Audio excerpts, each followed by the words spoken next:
When my daughter married a gold digger who only cared about our family's assets, I knew I had to prepare something unbreakable to protect her. I never told her what was really inside that old storage unit downtown. My son-in-law Lucas always looked at it with contempt. "Dad, why don't you just clear out that pile of junk already?" He has no idea that the rusty unit will be the very thing that defeats him.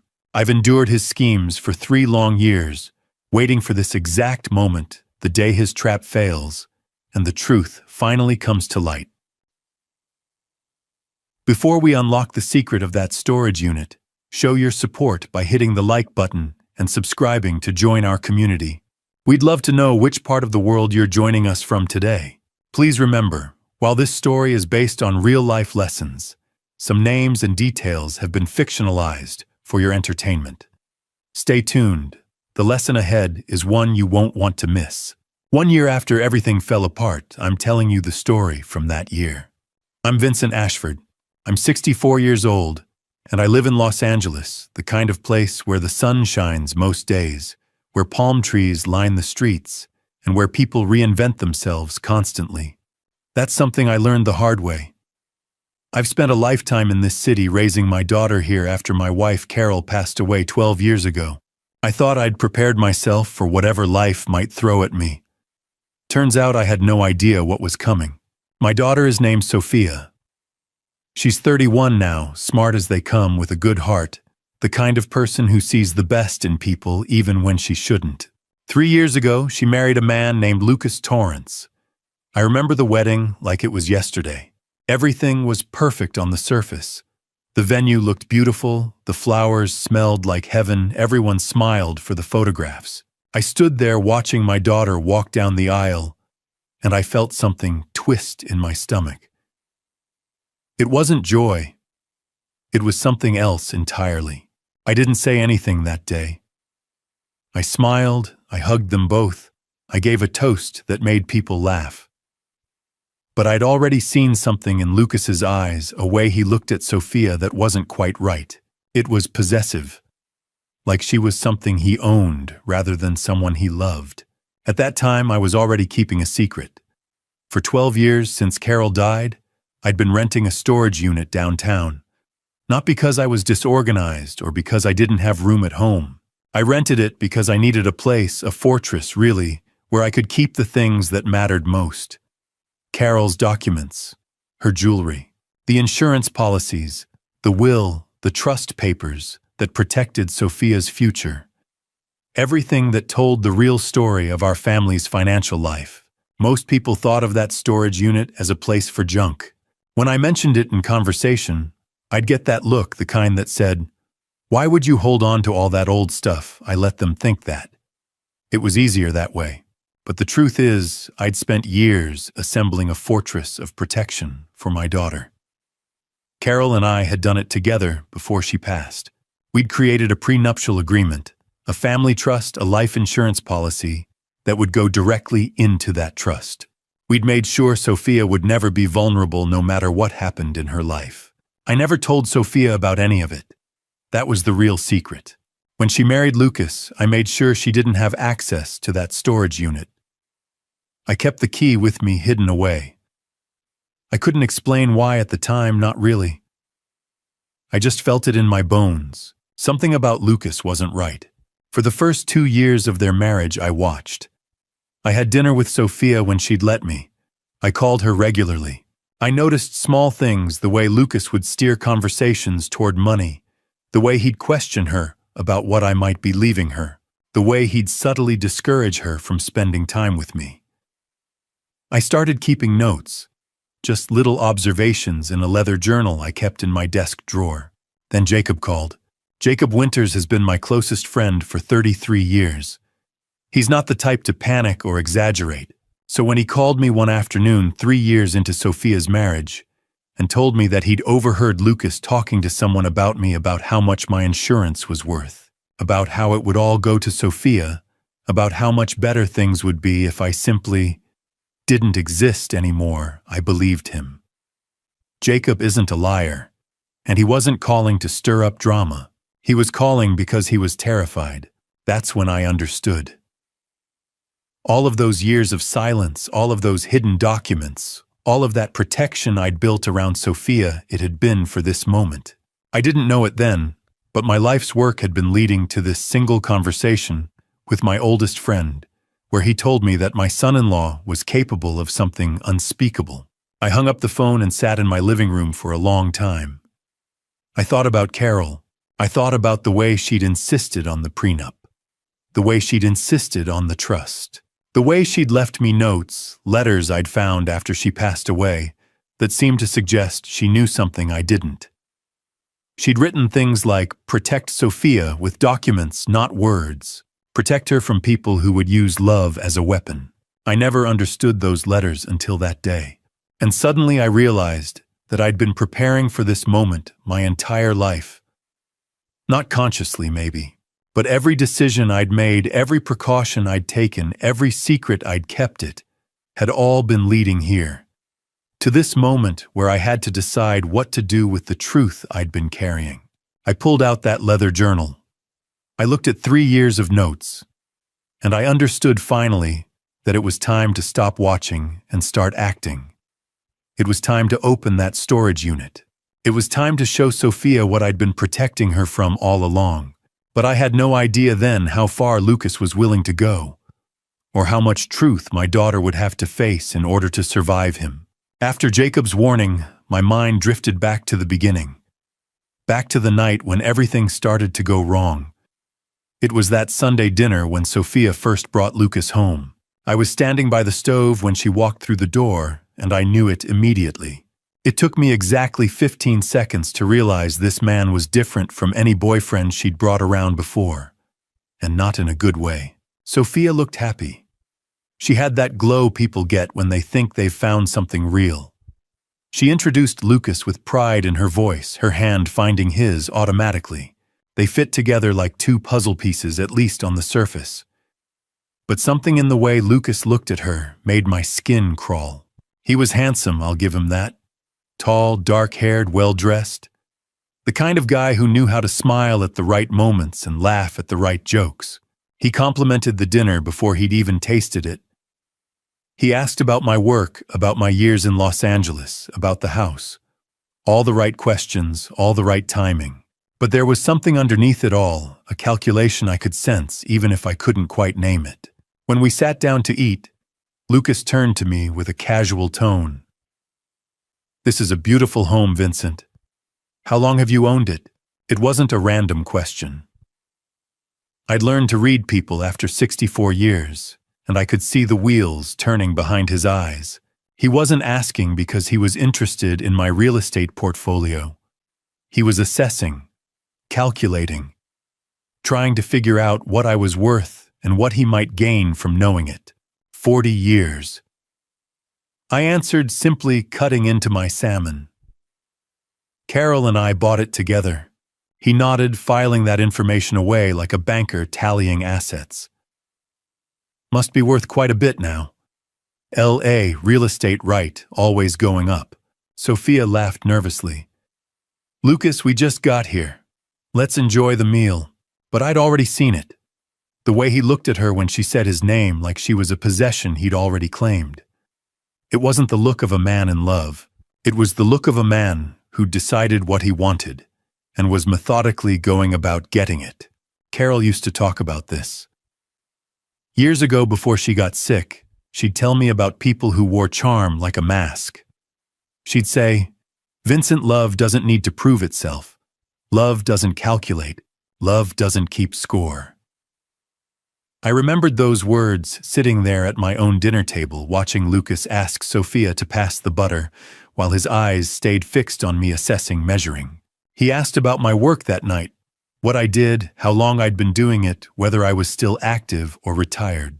He asked about investments, about whether I traveled much, about whether I had life insurance. The last one caught me off guard, though I didn't show it. He framed it casually, mentioning something about his own policy at work, but the timing felt deliberate. "Everyone should have good coverage," he said, smiling at Sophia. "You never know what life throws at you." Sophia squeezed his hand, completely oblivious to the undercurrent. She was just happy he was getting to know her father. To her, this was a man meeting her family, asking normal questions. She had no idea that every question was a thread he was pulling, trying to map out the territory he'd decided to occupy. After dinner, Lucas helped me clear the table. For a moment, we were alone in the kitchen, and I felt the weight of his attention shift entirely onto me. It was subtle, just a change in the air, a slight hardening of his expression when he thought Sophia couldn't see. You've done well for yourself," he said, loading dishes into the sink. "Sophia's lucky to have this security." There it was. Not "I'm lucky to have Sophia," not "we're going to build something together," but Sophia's lucky to have security. Like that was the point of her existence, to inherit what I'd built. I didn't respond. I just kept rinsing plates and handing them over to him. Later that night, after they'd left, I sat in my study with a glass of whiskey. Carol's photograph was on the shelf above my desk, the one taken on our honeymoon, back when we were young and everything seemed simple. I stared at it for a long time. She would have seen what I saw, that instant recognition of danger. She would have known that Lucas Torrance wasn't interested in my daughter as a person. He was interested in what came with her, the house, the money, the life I'd built. Sophia was just the vehicle to get there. That night I made a decision. I wasn't going to say anything to Sophia. Not yet. She wouldn't believe me anyway. Not after just one dinner, not when she was already falling for him. And if I spoke up too soon, I'd just push her closer to him. I'd seen it happen 1,000 times, a girl whose father warns her about a boy, and suddenly that girl is determined to prove everyone wrong. So instead, I decided to watch, to listen, to wait. I pulled out a leather journal from my desk drawer, something Carol had given me years ago, back when she insisted on organizing our finances and our future. I opened to a blank page and dated it Sunday first meeting with Lucas Torrance. Then I wrote down everything I'd observed, the questions he'd asked, the way he'd looked at Sophia, the calculation in his eyes, the comment about security. All of it. I told myself I was just being careful, being protective. But deep down, I think I already knew. I think some part of me understood that this wasn't just a boyfriend. This was a threat, and I was beginning a documentation that would 3 years later become the only thing standing between my daughter and something unspeakable. I should have said something that night. I should have pulled Sophia aside and told her what I'd seen in Lucas's eyes. But I didn't know yet how far he was willing to go. I only knew I had to watch, listen, and wait for the moment when I'd need to act. The real warning came 6 months into their marriage. It was subtle. So subtle that Sophia didn't even see it. But I did. It started with a question Lucas asked her one evening. Sophia called me in a voice that sounded different, confused, wounded. She asked if we could talk, and I knew immediately something had shifted. "Dad, Lucas thinks I should know more about the family finances," she said carefully. "He says it's weird that I don't know anything about your money. He thinks you're keeping secrets from me." I felt something cold settle in my chest. This was Lucas's move, calculated. But I kept my voice steady. "What did you tell him?" "I told him I didn't really think about it," Sophia said. "But now I'm wondering, why haven't you told me about your finances, Dad? It does seem kind of strange." Of course, it seemed strange to her.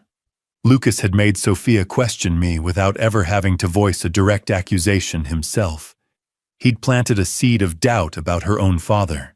But that wasn't even the worst part. A week later, Sophia called me again. This time she was upset. "Dad, I need to ask you something, and I need you to be honest with me." "Of course," I said. "What's going on?" "Zia, Lucas says that Jacob has always had feelings for me. He says Jacob told him that he thinks our marriage is a mistake. He says Jacob wants to break us up because he's still in love with me." I went very still. Jacob, my oldest friend. The man who'd been part of my family for 3 decades. Lucas was lying to my daughter about him, and she was believing it. Sophia, that's not true. Jacob would never. How do you know that, Dad? How do you really know what Jacob says when you're not around? The question landed like a punch. She was actually starting to doubt Jacob now. Lucas had successfully taken one of the most important relationships in her life and poisoned it with a lie. And Sophia, being good-hearted, was starting to believe it. Lucas has no reason to lie to me, she said, defensiveness creeping into her voice.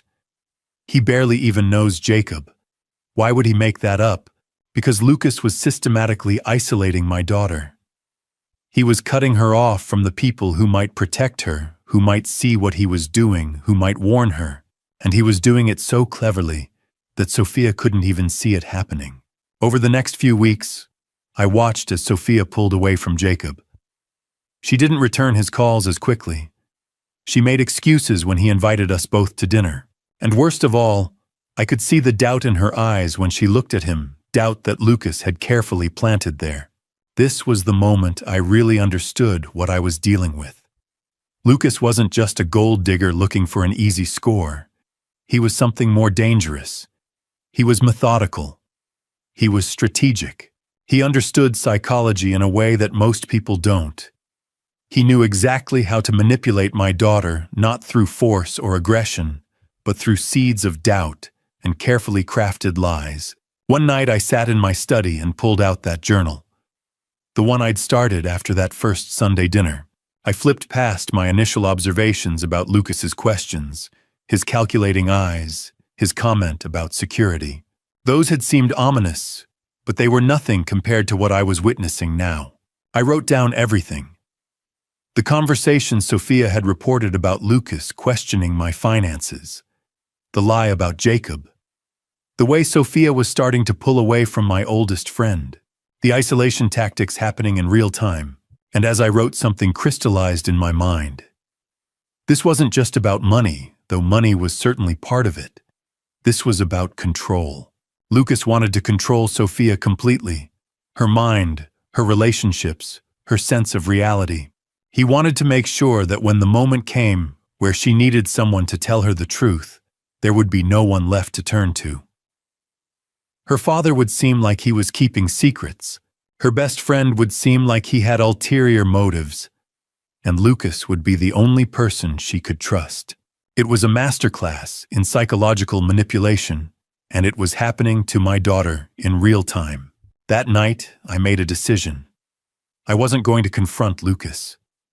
I wasn't going to try to convince Sophia that he was lying. I'd learned enough about manipulation to know that would only drive her closer to him. Instead, I was going to document everything. Every lie, every manipulation, every calculated move he made. I was going to build a record that would eventually show Sophia the truth. I started writing in that journal every single night.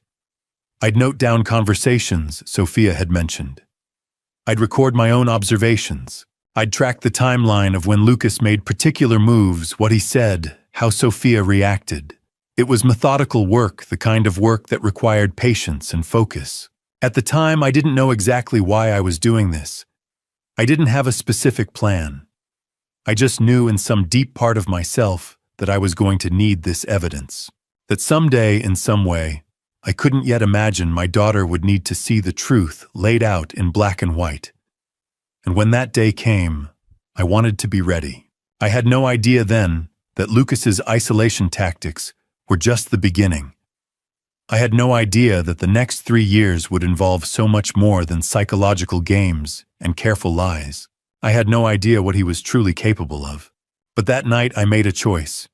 I would watch, I would document, and when the time came, and I was starting to believe that time would come, I would be ready to protect my daughter no matter what it cost me.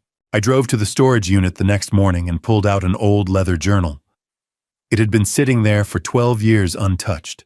I'd bought it years ago thinking maybe I'd write about the time I spent with Carol. I never did. Now I opened it to the first blank page. The leather was soft, worn in places. I uncapped a pen and looked at the empty page in front of me. For a moment, I just sat there in that climate-controlled storage unit surrounded by boxes of my life trying to figure out how to begin. I dated the first entry May 15th, 2021. Then I wrote Sophia seemed distant today. Lucas must have said something to her. That was how it started. One observation, one sentence. But I knew even then that this journal would become something important. So I committed to it. Every week I'd come to the storage unit and write down what I'd seen, what I'd heard, what I'd noticed. By June, the entries had become more detailed. June 3rd. I watched Lucas touch Sophia's arm when she laughed too hard at something I said. She was happy. He didn't like that. The touch wasn't affection, it was a signal, a subtle reminder that he was there watching, controlling even her joy. July 12th. Lucas checked Sophia's phone while she was in the bathroom. He did it like it was nothing, like he had every right. When she came back, he smiled at her like nothing had happened. She had no idea. August 8th. Lucas said to Sophia, "Your father doesn't understand us. He's too old to see what we have." And I watched my daughter nod. I watched her accept that I was the enemy, that he was the only one who truly cared about her. The pattern started to emerge around September. It wasn't random. It wasn't occasional moments of jealousy or insecurity. It was systematic, methodical, deliberate. September 20th. Lucas insisted Sophia's yoga class was a waste of money. She didn't argue. She just accepted it. I'm starting to see the bigger picture now.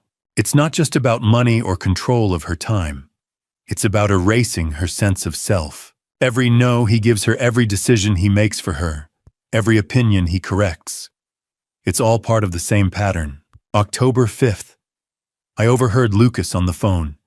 He was talking about Sophia's future, about inheritance, about how much better their life would be when her old man was gone. Those were his exact words. I felt something cold move through my chest. October turned into November, and the pattern became impossible to ignore. I filled page after page with observations, dates, specific moments. Lucas controlled what Sophia wore. He controlled who she saw. He controlled how much money she had access to. He controlled her schedule, her phone, her relationships. But it was more than that. He controlled the narrative. He controlled what she thought about me, about Jacob, about herself. He'd told her I was keeping secrets. He'd told her Jacob wanted to destroy their marriage. He'd told her she was lucky to have him, that no one else would love her like he did. November 15th. 3 patterns clearly established. First, isolation. Lucas has successfully cut Sophia off from everyone who might protect her. Second, financial control. He knows every dollar she has. Third, psychological manipulation. He's rewired how she thinks about the people who love her. November 28th. But there's a fourth pattern emerging, and this one scares me the most.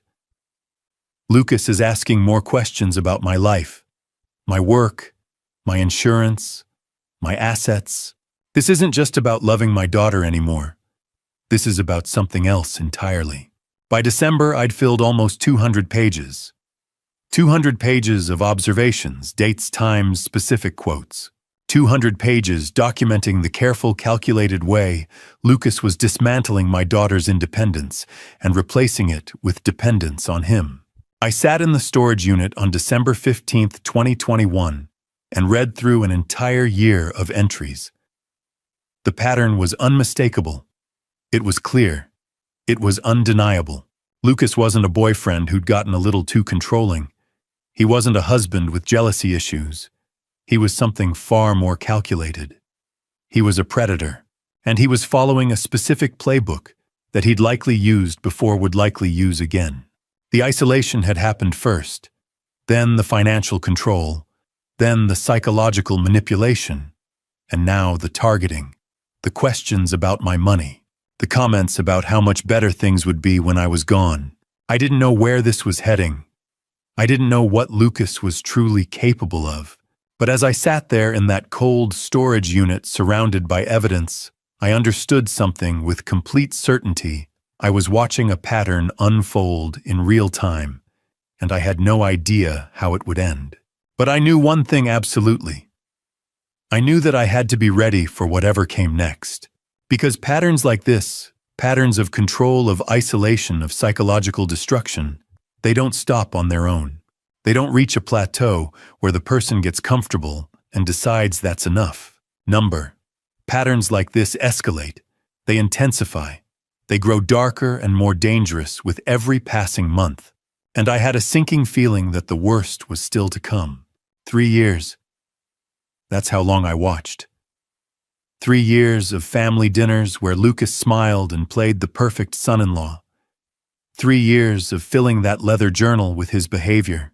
3 years of staying silent because I didn't have enough proof to make anyone believe me. It wasn't easy. Those 3 years were a study in restraint.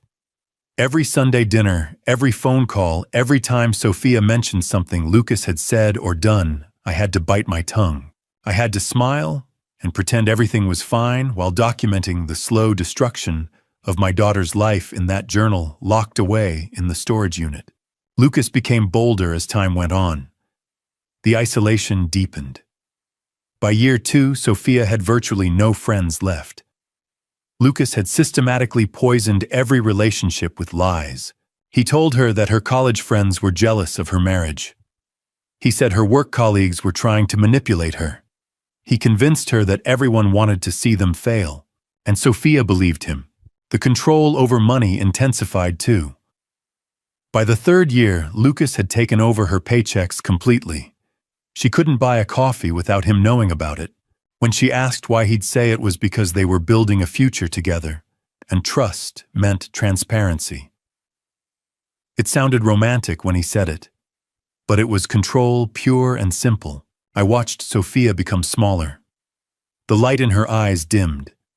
She laughed less. She questioned herself more. When she came to my house for dinners, which became less and less frequent, she seemed like a shadow of the daughter I'd raised. And the bruises started appearing in year 2. The first one was on her arm. She said she'd fallen. The next was on her hip. A car door, she claimed. Then there was a bruise on her thigh that she said came from bumping into the bed frame. Each time there was an explanation. Each time it sounded more implausible than the last. But Sophia delivered these stories without hesitation, like Lucas had rehearsed them with her. Then came the bruises on her face. A misunderstanding with a door. A clumsy moment at home. Stories that didn't hold up to scrutiny, but which Sophia delivered with the conviction of someone who'd been told to believe them. Every time I saw a new bruise, something inside me wanted to explode. I wanted to grab Sophia and drag her away from him. I wanted to call the police. I wanted to do something, anything, to stop what was happening to my daughter. But I couldn't. Not without proof that people would believe. I'd seen this before. The more the father intervenes, the more the daughter defends her abuser. The more we try to save them, the more they cling to the person hurting them. So I did what I could do. I documented. I wrote down dates. I recorded observations. I filled that journal with evidence, page after page, year after year. I was building a case that I hoped someday I wouldn't need to use. Jacob stayed present during those 3 years. He'd call me regularly, checking in. He'd mention how worried he was about Sophia. He'd noticed things too. The isolation, the fear in her eyes, the way Lucas always had his hand on her somewhere, always maintaining contact, always reminding her he was there. "See, Vincent, something's wrong," Jacob said to me more than once. "I can feel it. This isn't normal." I knew he was right. But what could we do without proof? What could we say that wouldn't backfire? By year 3, I'd filled nearly 800 pages. The journal was thick with my observations, my fears, my documentation of Lucas's systematic abuse. I had dates. I had times. I had direct quotes. I had a timeline showing the escalation from psychological manipulation to physical violence. But I still couldn't move. Not yet. The worst part was watching Sophia defend him. Because that's what happens when someone is being abused like that. They protect their abuser. They make excuses for him. They blame themselves when he hurts them. I'd try to reach out. Sophia, how are you really doing? I'd ask during our rare phone calls. I'm fine, Dad. Everything's great. Lucas just wants the best for us. He's so protective. Protective. That's what she called the cage he'd built around her. 3 years of watching. 3 years of waiting. 3 years of knowing that something had to give, but not knowing what I could do to make it happen without destroying everything. And then one afternoon, Jacob called me. His voice was different, serious, urgent in a way I'd never heard before. Vincent, we need to talk, he said. I need to see you, today, because I saw something and I think you need to know about it. My heart dropped. I'd been waiting for 3 years for something to shift. I'd been documenting everything, preparing for the moment when I'd need to act. But I'd never expected it to come from Jacob. What did you see? I asked. Not over the phone, Jacob said. We need to meet in person. And Vincent, I think it's worse than we thought. Those words changed everything. Because Jacob had finally seen what I'd been documenting all along. He'd finally witnessed something so undeniable that he couldn't look away anymore. After 3 years of silence, after 3 years of watching and waiting and preparing, someone else had finally seen the truth. And I realized that everything I'd been doing, all that documentation, all that patience, all that careful recording of evidence, it had all been leading to this moment. This phone call, this shift, the moment when everything was about to change. I met Jacob at a small cafe near my house. He looked worried in a way I recognized immediately. It was the same expression I'd been wearing for 3 years. He was already sitting at a corner table when I arrived, a cup of coffee in front of him that he wasn't drinking. His hands were folded tight like he was trying to hold something in. When he saw me, he stood up, and we embraced the kind of hug that only happens between men who've known each other long enough to drop the pretense. Vincent, he said, sitting back down. Thank you for meeting me. Of course, what's going on, Jacob? You sounded urgent on the phone. He took a deep breath. For a moment, he just looked at his coffee. Then he started talking. I've been trying to help Sophia, he said quietly. For months now, I've tried to reach out to her to let her know I'm here if she needs me. But every time I try, she pushes me away. And I finally understand why. What do you mean? I asked, though I already knew the answer. Lucas has told her things about me. Jacob said, pain crossing his face. He's convinced her that I have ulterior motives, that I've always had feelings for her, that I'm trying to come between them, and she believes him. She actually believes that I'm the bad guy in this situation. I nodded slowly. This was exactly what I documented in my journal, the systematic poisoning of Jacob's relationship with Sophia. But hearing it from Jacob himself, seeing the hurt in his eyes, made it real in a way that my written observations couldn't capture. That's not all. Jacob continued. Vincent, I've been paying closer attention lately, and I'm seeing things that scare me. Sophia looks diminished, like a version of herself that's shrinking. And the way Lucas watches her, the way he controls every interaction she has, it's not love. It's something else. I know, I said quietly. Jacob looked up at me. You know, I didn't answer immediately. I just looked at him, this man who'd been my friend for 33 years, who'd always been there for me, who'd kept showing up for Sophia even when she pushed him away. I made a decision in that moment. Jacob, I need to tell you something. And I need you to listen without interrupting until I'm finished. For the next 20 minutes, I told him everything. I told him about the journal. I told him about the 3 years of documentation. I told him about the dates, the observations, the escalation from psychological manipulation to physical violence.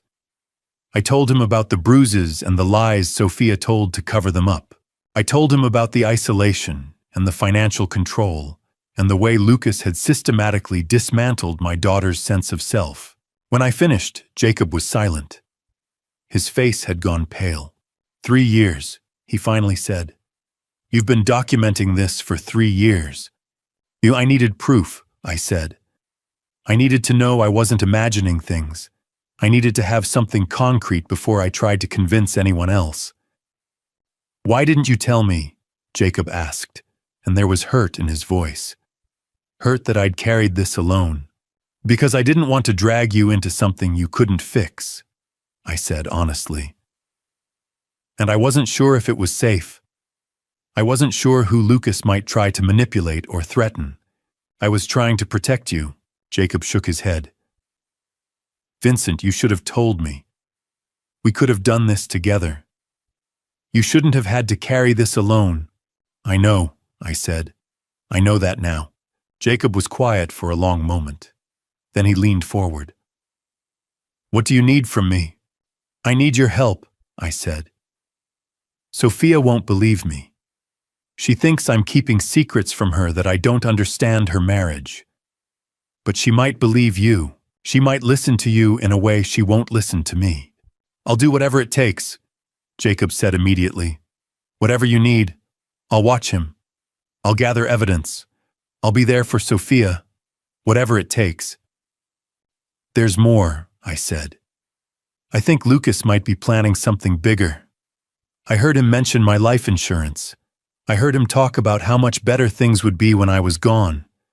Jacob, I think he might be planning to hurt me. Jacob's face hardened. Then we need to move faster. We need to get Sophia away from him before this escalates any further. Agreed, I said. But we have to be careful. We can't just confront him. We need to be strategic about this. We need to make sure Sophia understands what's happening before we take action. Okay, Jacob said, and I could see the determination settling into his features. Then let's do this. Tell me everything, every detail, every observation. We're going to build a case so airtight that Sophia won't have any choice but to see the truth. For the first time in 3 years, I felt like I could breathe. I wasn't alone anymore. Someone else knew. Someone else understood. Someone else was willing to fight for my daughter. Jacob and I spent the next 3 hours at that cafe, going through my documentation, reviewing the timeline, discussing strategy. We talked about how to approach Sophia, how to present the evidence in a way that wouldn't make her defensive, how to protect her if Lucas reacted badly. And as the afternoon light shifted through the cafe windows, I realized something fundamental had changed. I'd spent 3 years watching and documenting in isolation. But now with Jacob beside me, I understood that this fight wasn't mine alone to fight. We were in this together. 2 men who loved Sophia. 2 men who'd finally decided that the time for documentation was over. The time for action was beginning, because now there were 2 of us who knew the truth. And that changed everything. 3 weeks after Jacob and I made our plan, he called me with words that turned my blood to ice. Vincent, he said, and I could hear the alarm in his voice. I just ran into Sophia at the grocery store. Vincent, she has bruises on her arms. Dark bruises. And when I asked her about them, she said Lucas told her that if she told you about anything, he'd hurt you. I went very still. For 3 years, I'd documented the escalation. I'd watched it unfold in my journal page after page. But this was different. This was a threat against me. This was Lucas crossing a line he couldn't uncross. Tell me exactly what she said, I said quietly. Jacob recounted the conversation. Sophia had tried to brush off the bruises at first, giving some excuse about falling, but Jacob had pressed gently, and she'd finally broken. She'd told him that Lucas had gotten angry with her over something trivial. She'd laughed too loud at something on her phone. Lucas had grabbed her arms hard enough to leave marks, and then he'd said the words that had terrified her more than anything else. Adi, if you tell your father about this, I'll make sure he pays for it. One way or another, he'll regret ever trying to take you away from me. I'm coming to get her, I said immediately. Give me the address. Vincent, what are you going to do? Jacob asked. I'm going to bring my daughter home, I said. Tonight. I hung up the phone and sat for a moment in the silence of my house. My hands were shaking. For 3 years, I'd maintained a kind of controlled anger, a focused, documented rage that I'd channeled into the journal, into evidence, into preparation. But this was different. This was a man threatening my life while he beat my daughter. This was someone who'd crossed from psychological abuse into physical violence and intimidation. This was someone who'd made a fatal mistake by putting his threat into words, giving Jacob a witness, giving me something concrete. At that moment, something fundamental shifted inside me. This wasn't about protecting Sophia from a manipulative boyfriend anymore. This wasn't about careful documentation and legal strategy. This was about survival, her survival. I stood up and grabbed my keys. I didn't think about what I'd say to Lucas. I didn't formulate a plan. I just knew that I needed to get to my daughter. I needed to get her away from that apartment, away from that man, away from someone who was willing to hurt her and threaten me to keep control. As I drove toward the address Jacob had given me, my mind was racing. I thought about the 3 years of documentation. I thought about the 800 pages in that journal. I thought about every bruise, every lie, every moment of isolation I'd watched Lucas inflict on my daughter. And I thought about the fact that all of that preparation, all of that patience had been leading to this moment, this night, this drive toward my daughter's apartment. The city lights blurred past as I navigated the streets. Sophia and Lucas lived about 30 minutes from my house in a condo near Malibu. It was meant to be a beautiful place. Lucas had been so proud of it when they'd bought it. But I'd always known it was a cage. A beautiful oceanfront cage that kept my daughter isolated from everyone who could help her. I thought about what I'd do when I got there. Would Lucas even let me in? Would he try to stop me? Would there be a confrontation? I didn't know. All I knew was that I couldn't leave Sophia there another night. I couldn't pretend anymore. I couldn't wait for the perfect legal moment. The time for waiting was over. My phone buzzed. A text from Jacob Drive Safe. "I'm here for you. Whatever happens, you're not doing this alone." Those words steadied me. Jacob was right. I wasn't alone. I had documentation. I had a witness. I had 3 years of evidence. I had a friend who was willing to stand with me. But more than that, I had clarity about what needed to happen. Lucas had made his intentions clear. He'd threatened my life to keep control of my daughter. And I was going to extract her from that situation, whatever it took. I gripped the steering wheel tighter as I drove. The ocean came into view, dark and vast under the night sky. Somewhere ahead, in a condo overlooking that water, my daughter was living in fear. And I was going to bring her home. But as I drove, another thought crept in. A darker thought. I'd been so focused on what I needed to do, on retrieving Sophia, on protecting her, on finally taking action after 3 years, that I hadn't fully considered one thing. How far was Lucas willing to go to keep her? I didn't know what I was walking into. I didn't know if he'd fight me physically. I didn't know if he'd try to convince Sophia not to leave. I didn't know what desperation might drive him to do. All I knew was that I had to try. All I knew was that my daughter was in danger, and every minute I delayed was another minute she was under his roof in his hands. I pulled up to the condo building just before 9 o'clock that night. I sat in my car for a moment, gathering myself. 3 years of observation, 3 years of documentation, 3 years of preparation, and now finally the moment had come where all of that had to become action. I got out of the car and walked toward the building. I didn't know exactly what was about to happen, but I knew one thing with absolute certainty: tonight, everything was going to change, because Lucas had made a critical error. He'd threatened me. And in doing so, he'd given me permission to stop being patient, to stop being careful, to stop documenting and start acting. I was coming to get my daughter, and I had no idea what Lucas was willing to do to stop me. After Sophia let me in, and I saw those bruises with my own eyes, I made a decision. It was time.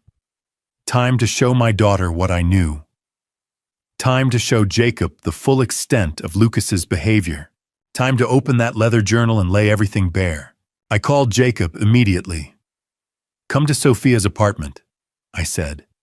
"Bring your keys. We're getting her out tonight." 20 minutes later, the three of us were sitting in Sophia's living room. I'd retrieved the journal from my car. I'd brought it with me, knowing instinctively that tonight would be the night I'd need it. Sophia looked at that worn leather book in my hands with confusion. "What is that, Dad?" "The truth," I said quietly. "Everything I've documented, everything I've seen, everything Lucas has done to you." I opened to the first entry and started reading aloud. June 3rd, 2021. Lucas told Sophia that her father doesn't understand love. He said his controlling behavior is normal. He said it's just how people who truly care act. Sophia's face went pale. I kept reading. September 12th, 2021. Sophia stopped mentioning her friends. Lucas made her choose. Him or them. She chose him. She always chooses him. It's October 14th, 2021. I watched Lucas check Sophia's phone while she was in the bathroom. She came back and thanked him for caring so much. She called it protection. I turned more pages. Each entry was a brick in a wall of evidence. Each date, each observation, each direct quote was a documented moment of manipulation, control, and escalation. February 14th, 2023. I saw Sophia flinch when Lucas raised his voice. Valentine's Day. He was angry because she'd spent too much time on her phone. She apologized for upsetting him. March 8th, 2023. Sophia mentioned that Lucas pushed her into a wall. She called it an intense moment. She said she deserved it for talking back. As I read, I watched my daughter's face. I watched the realization dawn. I watched her remember things she'd tried to forget. The bruises she'd explained away. The isolation she'd accepted. The blame she'd internalized. Tears started streaming down her face. "Dad," she whispered. "You've been documenting this the whole time." 3 years, I said.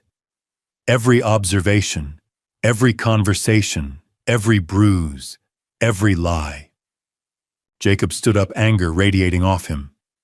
800 pages, he said, looking at the journal in my hands.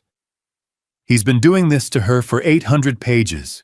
I continued reading methodically, working through the journal. I read about the financial control, about how Lucas had systematically isolated her from everyone who cared about her, about how he'd poisoned her mind, against me, against Jacob, against anyone who might see what he was doing. I read specific dates and specific incidents. The moment he'd told her that I was keeping secrets.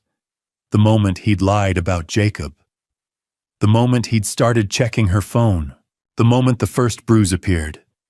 The moment the bruises became more frequent.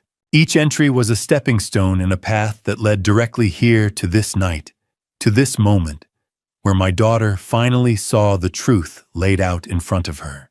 When I finished, there was a heavy silence in the room. "I don't understand," Sophia said, her voice small and broken. "Why didn't you just tell me?" "Because you wouldn't have believed me," I said gently. Not without seeing the pattern, not without understanding that this isn't random, this isn't love, this is a calculated campaign of control. "What do you mean?" Jacob asked, though I could see he already understood. "Sure, there are 4 patterns," I said, laying out the evidence like a prosecutor presenting a case. First, isolation. Lucas cut Sophia off from everyone who might protect her or see what he was doing. Second, financial control. He took over her money, her paychecks, her ability to make independent choices. Third, psychological manipulation. He rewired how she thinks about the people who love her, made her doubt me, doubt you, Jacob, doubt herself. And fourth, physical violence. When the other 3 weren't enough to keep her compliant, he escalated to hurting her. Sophia was shaking. Jacob put his hand on her shoulder. "This isn't your fault," I said to my daughter. None of this is your fault. You didn't cause this. You didn't deserve this. This is what he chose to do. But I believed him. Sophia said, her voice breaking. I believed everything he told me. That's what abusers do. Jacob said, his voice hard with anger. They make you believe lies. They make you feel crazy for questioning them. They make you think you're the problem. I closed the journal. There were still hundreds of pages left unread, but Sophia had seen enough. She understood now. She understood the scope of what had been done to her. She understood that it wasn't her imagination. It wasn't her fault. It was a deliberate, calculated pattern of abuse designed to break her down and make her completely dependent on a man who didn't love her, who saw her as nothing more than a means to an end. Sophia looked at me with red-rimmed eyes. What happens now? Now, I said, we get you somewhere safe. We make a plan. We protect you. But even as I said it, I felt a shadow of something else. Something I hadn't told them. Something that was still unfolding in ways I couldn't predict. Because the documentation I'd done, the evidence I'd gathered, it only told part of the story. It showed what Lucas had done. But it didn't show what he was planning to do. It didn't show the depths of his desperation or the lengths he might go to in order to keep control. And as I looked at my daughter finally seeing the truth, I realized something that chilled me to my core. The worst part wasn't in that journal. The worst part was still coming. About 2 months after that night, Lucas made his move. He had Sophia ask me about the house. Not to live in, to own. He wanted ownership. He wanted the asset. He wanted everything. I was in my study when Sophia called. Her voice sounded different, coached, rehearsed. Dad, I need to talk to you about something, she said carefully. Lucas and I have been thinking. We need a bigger place. We want to build a life together and the condo isn't enough. We were wondering if you'd consider helping us with the house. I knew exactly what this was. I documented conversations where Lucas had talked about my house. I'd written down the moment he'd realized it was worth nearly $1 million. I'd noted the exact date when his eyes had changed, when he'd started calculating how to get his hands on it. Sophia, I'm not going to give you my house, I said calmly. That's not going to happen. There was silence on the other end. Then I heard Lucas's voice in the background, angry, demanding, telling her what to say next. Why not? Sophia asked, and now there was desperation in her voice. Why won't you help your own daughter? Because your house isn't mine to give away, I said.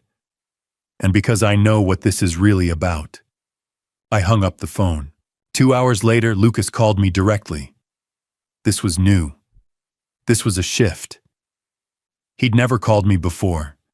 He'd always worked through Sophia. Listen here. He said, his voice cold and sharp. You're being selfish.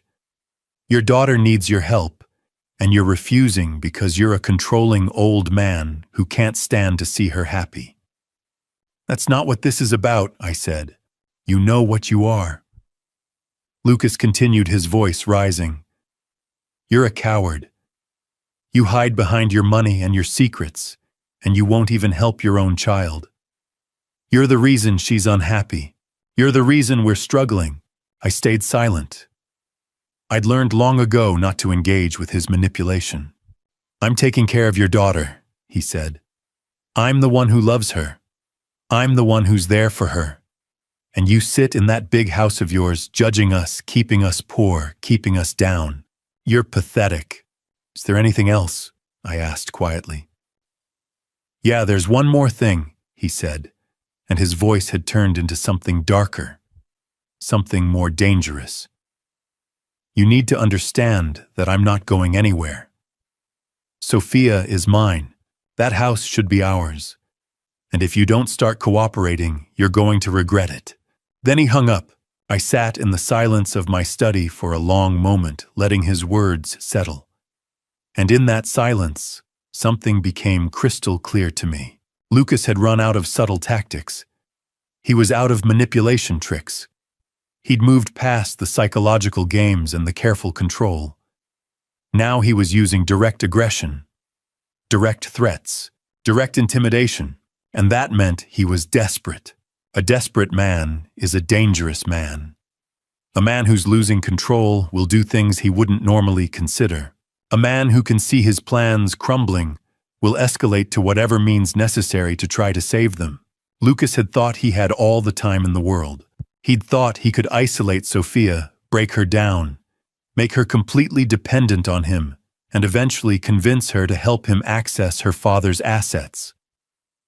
He'd been executing a long game, but I'd shortened that timeline. By showing Sophia the journal, by helping her see the pattern, by refusing to give in to his demands, I'd accelerated everything. I'd removed the cushion of time he'd been counting on. Now he was panicking. Now he was showing his true face. And now I knew with absolute certainty that things were going to get much worse before they got better. I picked up my phone and called Stephen Garrett, the family lawyer. The same man I'd consulted with years ago when Carol and I had set up the prenuptial agreement and the trust. "Stephen, it's Vincent," I said when he answered. "We need to talk about Lucas Torrance, and I need you to understand something. I think he might be planning to do something illegal." I spent the next hour on the phone with Stephen going through everything. The journal, the documentation, the escalation from psychological abuse to physical violence, to direct threats, the attempt to pressure Sophia into helping him access my assets. "Now you need to file a restraining order," Stephen said firmly, "and you need to do it now. This man is escalating, and escalation patterns like this don't stop on their own." "I know," I said. "I've been watching him escalate for 3 years." "Then you know what comes next," Stephen said. "You know that desperate men do desperate things." After I hung up with Stephen, I sat in my study and thought about everything that was coming. A restraining order would anger Lucas further. It would back him into a corner. It would force him to make a choice, accept that he'd lost or escalate to something even more dangerous. I didn't know which way he'd go, but I knew that the time for documentation was truly over now. The time for careful observation had ended.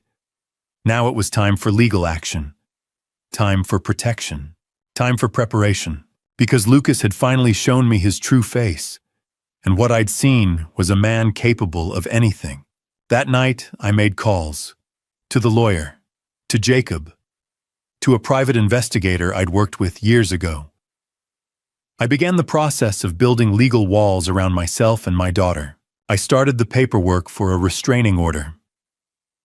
I made sure that everyone who needed to know understood that Lucas Torrance was dangerous. And I understood finally that the house had never really been about shelter. 3 weeks after I'd filed the restraining order, I received a call from Morris Reed, the manager at Secure Vault Storage. "To Mr. Ashford," he said, and I could hear the concern in his voice. "We've had an incident. Someone tried to cut the lock on your unit." My blood went cold. "Tell me what happened." "A man came in this morning around 11 o'clock. He didn't have access to the building. He came in through an unsecured side door. He went directly to your unit number 247, and he had bolt cutters. When I confronted him, he got aggressive, started yelling about how the unit belonged to his wife, how he had every right to access it. I told him to leave, and when he wouldn't, I called security." "And did he say his name?" I asked, though I already knew the answer. He wouldn't give one, but the security footage should have him on camera. He was tall, dark hair, probably mid-30s, very angry. The kind of angry that suggested he knew exactly what he was looking for. Lucas. It was definitely Lucas. "What did he do when you told him to leave?" I asked. "He left, but not before threatening me. Said he'd be back. Said he knew what was in that unit, and that I couldn't stop him from accessing his wife's inheritance." My mind raced. Lucas had found the storage unit. Somehow, some way he'd tracked down the location. And he was desperate enough to attempt a break-in in broad daylight with security cameras recording everything. "Morris, I need you to listen to me very carefully," I said. "That man is not to be allowed access to my unit under any circumstances, not for any reason. If he comes back, if anyone matching that description comes back, I want you to call the police immediately. Do you understand?" "Yes, sir. I'll make sure of it." "Should I increase security?" "Yes. And I'm going to call the police right now to report this." I hung up and immediately dialed the local police department's non-emergency line. I reported the attempted break-in, provided a description of Lucas, and explained the situation. The officer took my information and promised to file a report. With the restraining order already in place, an attempted break-in was a clear violation. Then I called Jacob. "Lucas tried to break into the storage unit," I said without preamble. There was silence on the other end. "Then this morning, he had bolt cutters. The manager stopped him, but he's threatening to come back." "Hi, Jesus," Jacob breathed. "Vincent, he's escalating. He's desperate." "I know," I said, "which means he's running out of options. And desperate men make mistakes." But even as I said it, I understood the implications. Lucas had discovered the one thing I'd been protecting most carefully. He didn't know what was inside that unit he couldn't know, because I'd been obsessively secretive about it. But he knew it was important. He knew it was the key to something, and he was willing to commit a crime to access it. That told me everything I needed to know about how desperate he'd become. The storage unit had been my insurance policy, my fail-safe, the place where I'd gathered 3 years of evidence, the place where I'd kept all the documents that protected my daughter, the prenuptial agreement, the trust documents, the insurance policies, the copies of wills, the place where I'd stored Carol's legacy and her warnings. Lucas couldn't know that. But somehow he'd figured out that whatever was in that unit was a threat to him. I spent the rest of the day making phone calls. I contacted Stephen Garrett and told him about the attempted break-in. He immediately began the process of adding it to the legal case against Lucas. I called the private investigator and asked him to increase surveillance of Lucas's movements. I checked with the storage unit manager twice more to make sure everything was secure. And I realized something crucial. The storage unit was no longer just a place of safekeeping. It had become a focal point, a flashpoint. The place where everything was going to come to a head. Lucas knew something was there. He didn't know what, but he knew it was important enough that he was willing to risk arrest to access it. He knew it was connected to Sophia's inheritance, to money, to control, and he was willing to escalate from psychological abuse and physical violence to committing crimes. The attempted break-in was the moment when Lucas stopped pretending to be anything other than what he was. He stopped playing the role of the loving husband. He stopped bothering with the subtle manipulation. Now he was just a desperate man with bolt cutters, willing to do whatever it took to get what he wanted. That night I drove to the storage unit myself. I wanted to see it with my own eyes. I wanted to confirm that my documentation, my evidence, my carefully gathered proof of 3 years of abuse, all of it was still there, still safe, still waiting.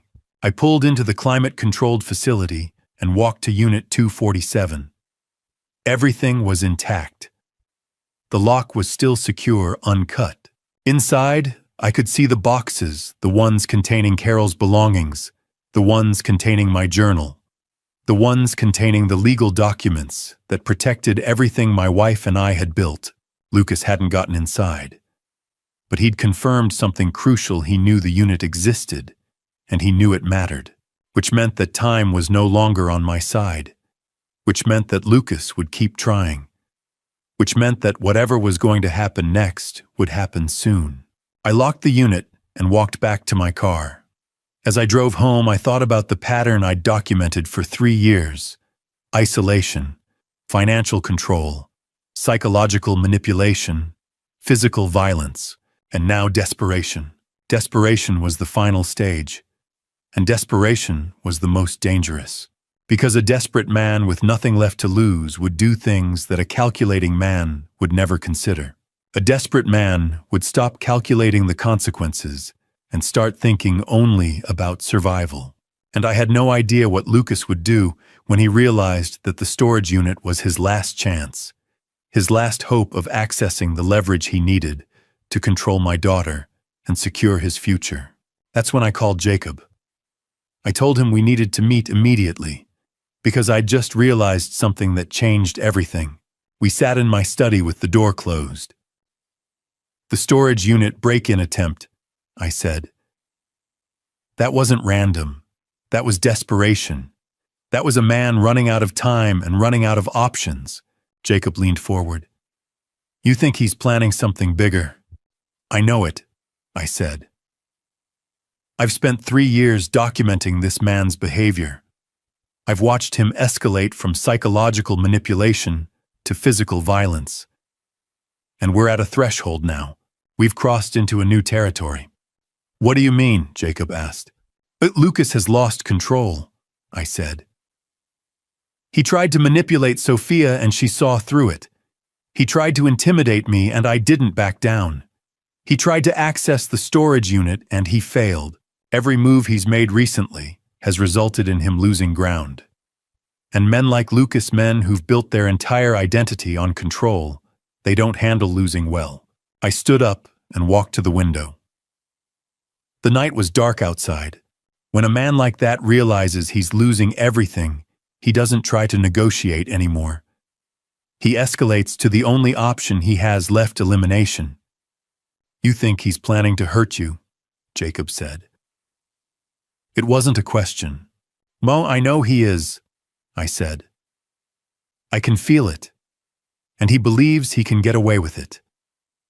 He thinks that if I'm gone, Sophia will be vulnerable again. He thinks without me there's no one to protect her." Jacob stood up. "We need to go to the police." "Based on what?" I asked. "An attempted break-in overheard conversations from years ago. They won't do anything." "Then what do we do?" Jacob asked. "We prepare," I said. "We gather more evidence. We make it impossible for him to act without consequences." I picked up my phone and called the private investigator. "I need you to put full surveillance on Lucas Torrance, 24 hours a day. I want to know everywhere he goes, everyone he talks to. And if he makes any calls about insurance, about money, about me, I want to know immediately." Over the next few days, Jacob and I developed a plan. We arranged for him to check in with me daily. We coordinated with the private investigator to keep Lucas under constant surveillance. I varied my routines, taking different routes, changing my schedule. I increased security at my house: new locks, motion sensors, security cameras. I slept poorly. Every sound made me alert, but I was also calm. Because I'd spent 3 years preparing for this. I'd documented everything. I'd gathered evidence. I'd built a case. One night, I sat in my study and pulled out the leather journal. I flipped through the pages. 3 years of observations, 3 years of documentation, 3 years of watching a man systematically destroy my daughter's life. And now I realized we were at the end of that story. The ending was approaching. And it wouldn't be quiet. It wouldn't be subtle. It would be violent in whatever way Lucas chose to make it.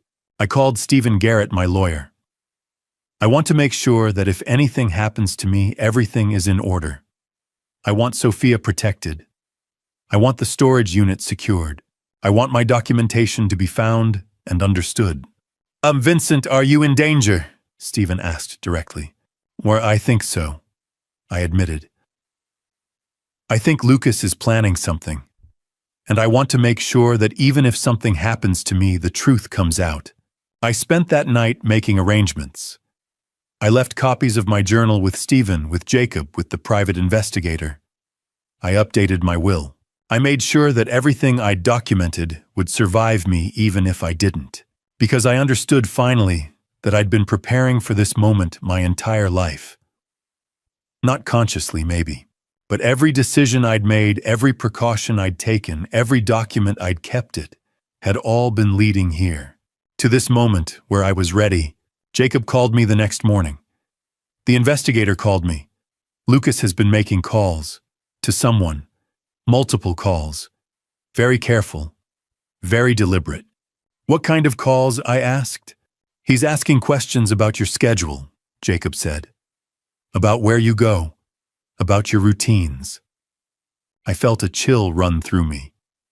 But I wasn't afraid. I was ready, because I'd finally reached the moment I'd been preparing for all along.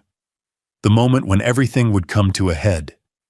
When Lucas would make his move. When the careful plan he'd been executing for 3 years would either succeed or fail. And I was going to make sure it failed. That same night after my conversation with Jacob, I couldn't sleep. So I drove alone to the storage unit.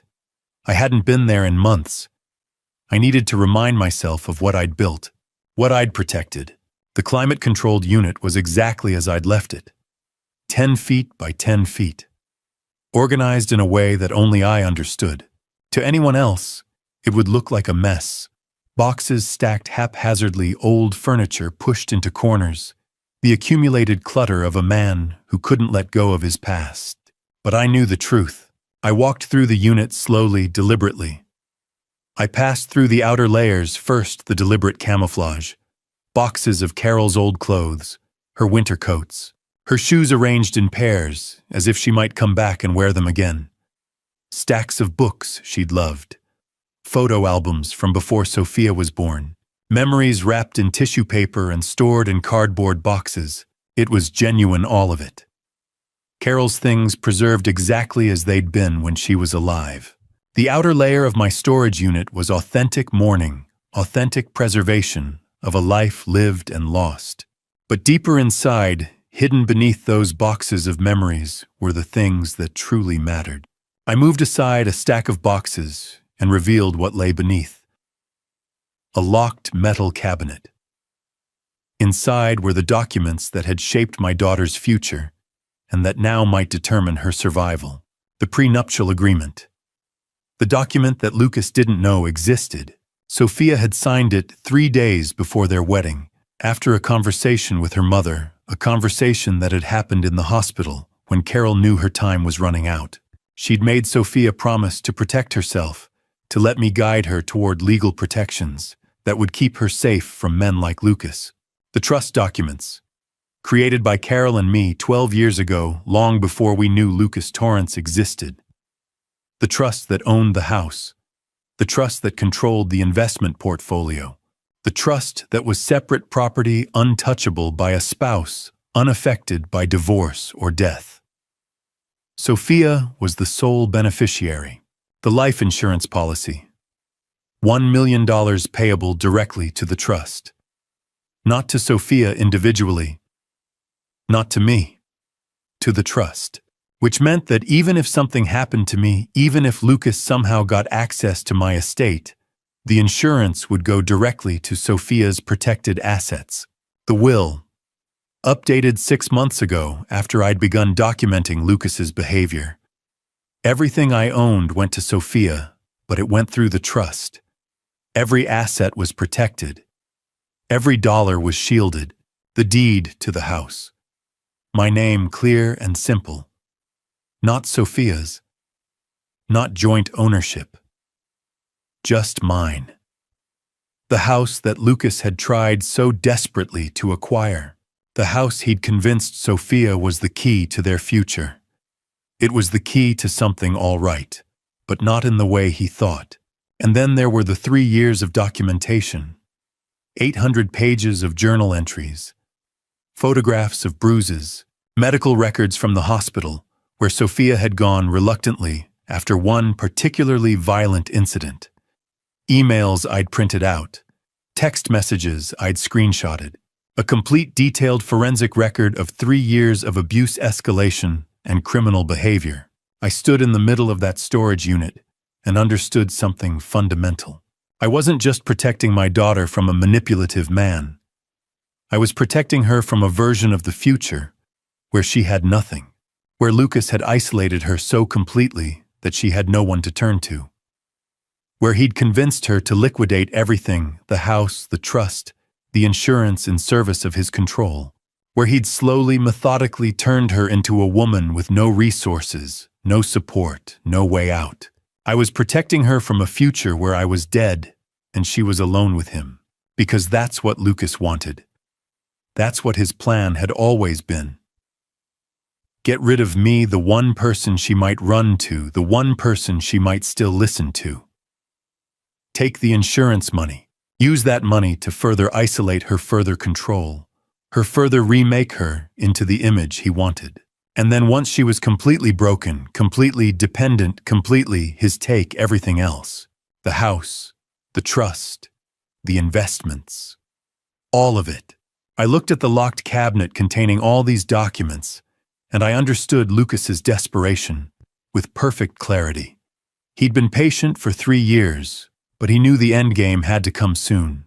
He knew that the longer he waited, the more likely it was that Sophia would wake up, that she'd see the truth, that she'd escape. So he was accelerating. He was trying to break into the storage unit because he knew somehow that it contained the proof of his plans. He was asking about my schedule because he was trying to figure out how to access me. He was making calls to someone he trusted enough to help him. The next step was clear. He was going to move against me. And when he did, he was betting that I wouldn't have time to protect what I'd built. He was betting that Sophia would be too grief-stricken, too broken, too confused to hold on to the trust documents and the prenuptial agreement and the insurance policies. He was betting that he could still win. I ran my hand over the metal cabinet. Inside this box was everything, the proof, the protection, the future I'd secured for my daughter without her knowledge, without her understanding, with only the guidance of a dying woman who'd seen something in me that I hadn't fully seen in myself. Carol had known. She'd somehow understood that the world was full of men like Lucas. Men who saw women as assets to be acquired. Men who confused control with love. Men who would destroy everything in their path to get what they wanted. And she'd made sure before she died that our daughter would have protection, that she'd have options, that she'd have a way out. I left the storage unit that night, understanding something with absolute certainty. The battle that was coming would be the most important battle of my life. Not because of the money, not because of the house, but because everything I'd protected, everything Carol had asked me to protect, was now at stake. And Lucas was betting he could take it all. Just a few hours later, close to midnight, Jacob called me. His voice was low, strained, and urgent in a way I had never heard before. "Vincent, I need to see you. Now. Lucas has been following me, and I think I know what he's planning." I told him to come to my house immediately. When Jacob arrived, he was shaking, but not from fear. It was anger contained, controlled, and barely held back. "I was at the park," he said, "pacing my living room. Just walking. Trying to clear my head after everything we've been planning. And then I noticed a car. Same car behind me for 15 minutes straight. When I stopped, it stopped. When I walked, it crawled along beside me." "Lucas," I said quietly. Lucas, Jacob confirmed. So I pretended I didn't notice. I walked into a hardware store, and Vincent, he followed me inside. Jacob stopped pacing and looked at me. He wasn't browsing. He knew exactly what he was there for. "What did he buy?" I asked. "Things you don't buy together unless you're planning something violent," Jacob said. "Rope, plastic sheeting, chemicals, supplies you use when you want to hurt someone and make it look like an accident." He pulled out his phone and opened a video recorded from his smartwatch. The footage was clear enough. Lucas stood in the aisle, focused, calm, selecting items with deliberate care. No hesitation, no distraction, just quiet certainty.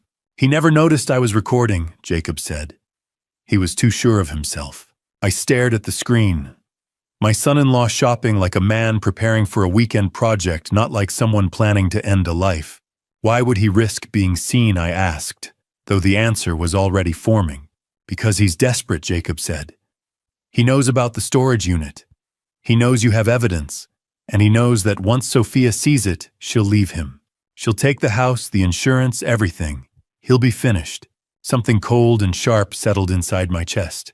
He's not after the house anymore, I said slowly. He never was. No, Jacob agreed.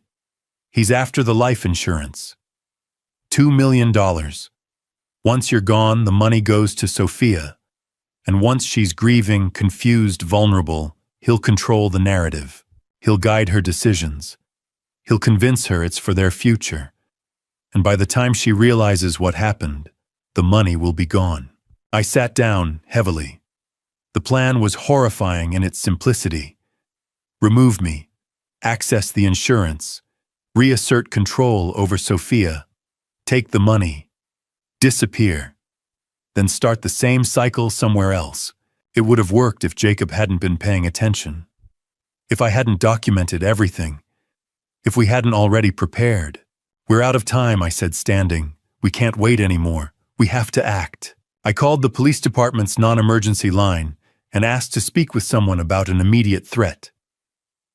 When Detective Robert Lambert came on the phone, I laid everything out. I have evidence that someone is planning to harm me, I said. Video of him purchasing materials. 3 years of documentation of escalating abuse and threats. Recorded conversations. A credible witness. Can you come to the station? Lambert asked. I can, I said. But understand this man is dangerous. He's already been violent. He's already made threats. And based on what we have, his plan is imminent. We'll put a patrol car outside your house tonight, Lambert said. Bring everything you have. After I hung up, I looked at Jacob. You're staying here tonight. I don't want you alone. What about Sophia? He asked. She's safe for now, I said. Lucas thinks he still has time. He doesn't know we're moving. We spent the night assembling everything.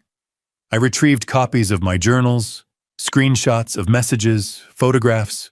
Jacob and I reviewed the video frame by frame, documenting each item Lucas purchased and the timestamp. By 3 a.m, we had a complete evidence package. Abuse, threats, surveillance, preparation for violence. I called Stephen Garrett's emergency line. I need you to know there's a credible threat against my life, I told him. I'm going to the police in the morning. If anything happens to me, you'll know exactly who to point them to. Vincent, what's happening? He asked. Lucas is planning to kill me, I said. We have proof, and we're stopping him. When morning came, Jacob and I drove to the station with everything. Detective Lambert met us privately and spent 4 hours reviewing the evidence. The journals, the bruises, the recordings, the video, the investigators' reports. When he finally looked up, his expression was grim. We're bringing him in for questioning, Lambert said, and we're applying for warrants to search his residence and vehicle. As we left the station, something shifted inside me. For 3 years, I had watched, documented, and waited, and Lucas had finally revealed himself completely. He'd escalated past the point of return. He'd shown his true face, and now at last, the system would see it too. The detective came to my house the next morning. Albert Kingston was a man in his mid-40s with the kind of face that had seen too much and forgotten nothing. He spent 2 hours reviewing everything, the journal, the photographs, the video Jacob had recorded, the surveillance reports. When he was finished, he sat across from me in my study and said words that turned my blood to ice. Mr. Ashford, we need to take this extremely seriously. Based on the evidence you've provided, your son-in-law fits the profile of someone planning something catastrophic. What do? I asked. We're going to maintain surveillance on him, Kingston said. We're going to monitor his movements, his communications, everything. But Mr. Ashford, you need to protect yourself. Don't be alone. Don't accept food or drinks from him. Don't let him get close to you. And if you see anything unusual, anything at all, you call us immediately. Do you understand? I understand, I said. After Kingston left, I sat in the silence of my house and understood something fundamental. Time was no longer abstract. The danger was no longer theoretical. It was imminent. It was real. It was happening now. I picked up my phone and called Sophia. She answered on the second ring. "Dad, is everything okay?" "Sweetheart, I need you to listen very carefully to what I'm about to tell you," I said. "Dad, you're scaring me. What's going on?" "Lucas," I said, and I could hear her intake of breath. "Lucas has done things, Sophia, things that the police are currently investigating, and I need you to trust me for the first time in 3 years." There was silence on the other end. Then, "What do you mean the police are investigating? What are you talking about?" "Yeah, I can't explain everything over the phone," I said. "But I need you to come home, to this house, right now." "Dad, Lucas said you would do this," Sophia said, and there was doubt in her voice. "He said you would try to turn me against him. He said you were trying to control me." I could hear him in the background. I could hear him telling her not to listen to me. I could hear the manipulation even through the phone. "Sophia, I know what he's told you," I said calmly. "I know he's told you I'm controlling. I know he's told you I don't understand your love. I know he's made you doubt me, but I'm asking you as your father to trust me on this one thing. Please, come home." I don't know," Sophia said, and I could hear the fear in her voice. Fear of me. Fear of Lucas. Fear of making the wrong choice. "Sophia, listen to me," I said, my voice steady. "The police have evidence, real evidence, of things Lucas has done, things he's planning to do. I need you safe. I need you here where I can protect you, just for a few days. Please." "But Lucas says—" I know what Lucas says," I interrupted gently. "I know everything he's said. And Sophia, I'm asking you to come home anyway. Not because you have to believe me, but because you need to be safe." There was another pause, a long one.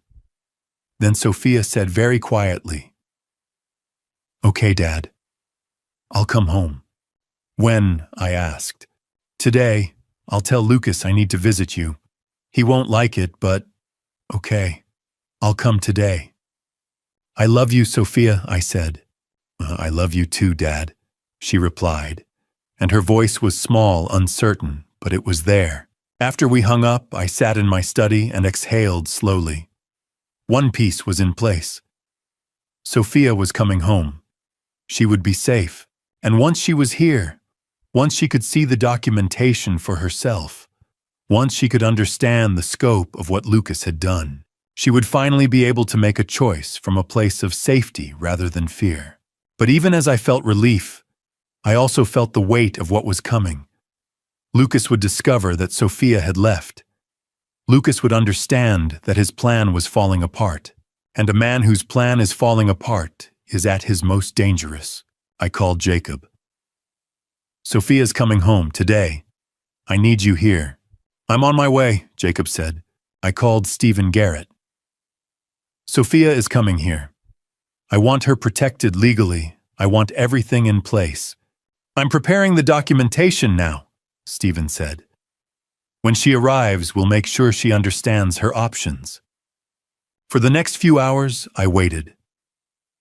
I checked the security cameras. I made sure the doors were locked. I reviewed the documentation one more time, preparing myself for the conversation that was coming. At 3 o'clock that afternoon, a car pulled into my driveway. Sophia got out, and even from a distance I could see that she looked afraid. Afraid of me, afraid of Lucas, afraid of everything. But she was here. I walked out to meet her, and when I saw her face, really saw it, I understood what 3 years of Lucas had done to her. She was thinner, smaller. The light in her eyes had dimmed to almost nothing. "Hi, Dad," she said quietly. "Hi, sweetheart," I said, and I pulled her into a hug. She was stiff at first, uncertain. But then she leaned into me and I felt something break open inside my chest. Jacob arrived 15 minutes later. Then Stephen Garrett. And in my living room, surrounded by the people who loved her, Sophia finally heard the full truth. I opened the leather journal. I showed her the pages. I read the entries aloud. And with each page I watched her realize something. None of this was her imagination. None of this was her fault. All of it was real, documented, undeniable. By the time I finished reading, Sophia was crying. Not angry tears, not defensive tears, but the tears of someone who finally understands that she's been trapped and that escape is possible. "I'm sorry, Dad," she whispered. "I'm sorry I didn't believe you." "It's not your fault," I said. "And Sophia, the worst part isn't over yet. But you're safe now. And that's what matters. Before the confrontation happens, I need to ask you, would you do what I did? Comment below, just write yes or no. Let me know you're still listening. But first, a note. The story coming next blends real events with some creative elements for impact. If you'd rather not continue, that's okay. Just close the video now. Lucas arrived at my house the next evening. He was angry in a way I'd never seen before. The mask had completely fallen away. He pounded on the door. When I opened it, he pushed past me into the living room. "Where is she?" he demanded. "Where's Sophia?" "She's upstairs," I said calmly. "And you need to leave." "She's my wife," Lucas said, his voice rising. "You're filling her head with lies. You're trying to turn her against me. Give her back to me." "Sophia is staying here," I said quietly. "And you're going to leave now." Lucas's face twisted with rage. "You don't understand what you're doing, old man. You think you're protecting her. You're destroying her, and you're destroying me. That's not going to end well for you." I didn't respond. I just stood there watching him understand that manipulation wouldn't work anymore. That intimidation wouldn't work either. That he'd lost. "Give me what's mine," he said, and his voice had changed. It was cold now. Calculating. Dangerous. "The house. The money. Sophia. Give me what I earned." "You haven't earned anything," I said. "You've taken everything, and it stops now." Lucas lunged at me. His hands went for my throat. For a moment I felt the full weight of his desperation, his rage, his refusal to accept that he'd lost. But I wasn't alone. Jacob came through the back door exactly as we'd planned. He grabbed Lucas and threw him away from me with a force born of 3 years of watching what this man had done to my daughter. "Get your hands off him," Jacob said, his voice deadly calm. Lucas spun on Jacob. They grappled for a moment, Lucas throwing wild punches, Jacob blocking, redirecting, keeping Lucas away from both of us. Then the front door burst open. Detective Kingston and 2 uniformed officers entered with weapons drawn. They'd been waiting outside the entire time, ready for exactly this moment. "Lucas Torrance, you're under arrest," Kingston said. Lucas fought. Of course he fought. He screamed that this was a setup. He screamed that I was the one who deserved to be arrested. He screamed that everyone was against him, that no one understood him, that this was all unfair. But as they put the handcuffs on him, as they began to read him his rights, as they started to search him, something shifted. They found it all. Materials for violence, photographs of my house, my daily routes, my schedule, insurance documents, bank statements showing his accounts were nearly empty. Text messages discussing plans to eliminate the problem. Everything. It was all there. All the evidence that had been missing before. All the proof that Lucas Torrance had escalated from abuse to murder planning. From upstairs, Sophia watched it all. I looked up and saw her standing at the top of the staircase, her hand on the railing. She was watching Lucas be led away in handcuffs.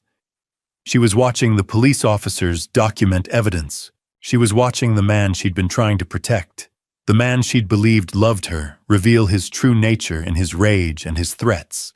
And I saw something break open inside her. Not in a bad way. in the way that breaking open can be necessary, in the way that sometimes you have to see the truth, no matter how brutal, before you can begin to heal. Jacob put a hand on my shoulder. "You okay?" he asked. "Yeah," I said. "I'm okay." Standing in my living room, watching Lucas Torrance being led away by police. I didn't feel triumphant. I didn't feel like I'd won. I felt relief. The kind of relief that comes when a weight you've been carrying for 3 years finally gets lifted. Relief that it was over. Relief that Sophia had seen the truth. Relief that Jacob had been there. Relief that the system had worked, had listened, had acted when it mattered. Relief that we were all still alive. Later, after the police had left, after they'd documented everything, after Kingston had assured me that Lucas would be held without bail given the severity of the charges, I went upstairs to find Sophia. She was in her childhood bedroom, sitting on the edge of the bed. She looked smaller than I'd ever seen her. Broken. Lost. "Hi, sweetheart," I said, sitting down beside her. She didn't say anything. She just leaned against me and I held her while she cried. Not tears of sadness. Tears of release. Tears of finally understanding that what had happened to her wasn't her fault. That the man she'd tried to love had been trying to destroy her. That her father had been right all along. "I'm so sorry, Dad," she whispered. "No," I said, holding her tighter. "No apologies. None of this was your fault. You were manipulated by someone who knew exactly how to manipulate you. That's not your fault. That's his evil." We sat there for a long time. Jacob brought tea. Stephen called to confirm that the legal protections were in place. The private investigator sent a final report. The police sent updates about the charges being filed. And slowly, very slowly, Sophia began to understand that the nightmare was over. But even as I held my daughter, even as I felt the weight of 3 years beginning to lift, I understood something else. The hardest part wasn't arresting Lucas. The hardest part would be helping Sophia understand what had happened to her. The hardest part would be rebuilding her sense of trust, her sense of safety, her sense of self. The hardest part would be the healing that came after. The next morning I did something I'd been planning to do for 3 years. I took Sophia to the storage unit, and I opened it for her. She stepped inside and stopped. The space before her was exactly as I'd left it. Boxes stacked carefully, furniture pushed to the sides. The accumulated weight of memories and protection organized in a way only I understood. "What is all this?" Sophia asked quietly. "This is your mother," I said simply. Sophia walked forward slowly, and when she saw the boxes of Carol's things, she broke. Her hand went to her mouth. Tears started streaming down her face. "Mom's clothes," she whispered, pulling out a sweater. It still smelled like Carol, like lavender and the particular scent of someone you love. "Dad, why didn't you tell me you had these?" "Because I was saving them," I said. "I was saving them for you, for a moment like this." Sophia held the sweater against her chest and cried the kind of cry that comes from deep inside, from a place where loss and love are the same thing. After she'd spent time with her mother's belongings, after she'd touched the books Carol had loved, and looked through the photo albums from before Sophia was born, I showed her the rest. I opened the metal cabinet and revealed what lay inside. The prenuptial agreement, I said, showing her the first document. "Your mother insisted on this. She knew the world was dangerous and she wanted to protect you. Then the trust documents. These ensure that the house, the investments, the insurance, all of it is yours. Separate property. Untouchable by anyone else. Yours." And finally, the journal. I opened it carefully, reverently, and began to read excerpts. Not the entire 3 years, just the passages that showed the pattern most clearly. June 15th, 2021. I watched Lucas check Sophia's phone while she was in the bathroom. She didn't even realize. When she came back, she thanked him for caring so much. Sophia listened, her face growing paler with each entry. September 3rd, 2021. Lucas told Sophia that Jacob has always had feelings for her, that he's trying to steal her away. I watched my daughter believe him. I watched her doubt the man who's been her friend for her entire life. February 12th, 2023. I saw Sophia flinch when Lucas raised his voice. Just raised his voice.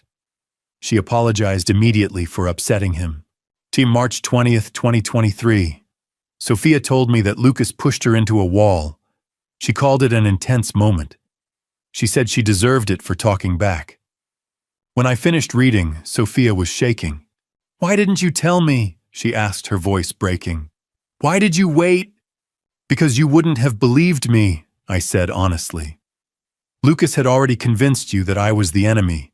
If I'd confronted you with this documentation, you would have thought I was trying to manipulate you. You would have clung to him even tighter. But I was suffering," Sophia said, anger mixing with the tears. "I was suffering and you knew." "And I know," I said. "And that broke my heart every single day. But I also knew that the only way to save you was to document everything, to be patient, and to wait for the moment when you could finally see the truth on your own terms." Sophia raged then. Not at me, at Lucas, at herself, at the years she'd lost, at the lies she'd believed, at the version of herself she'd become under his control. She raged for an hour, and I let her. Because rage, when it's directed at the right target, is healing. When the rage passed, I showed her the letter. It was in Carol's handwriting, sealed in an envelope marked, "For Sophia when she needs her mother most." Sophia opened it with trembling hands. "My dearest Sophia, if you're reading this, it means something has gone wrong. I've left this letter with your father because I know him. I know he will protect you with the kind of love that doesn't demand gratitude, doesn't ask for recognition, and doesn't give up even when you push him away. I need to tell you something important. The people who love us truly will never ask us to choose between them and ourselves.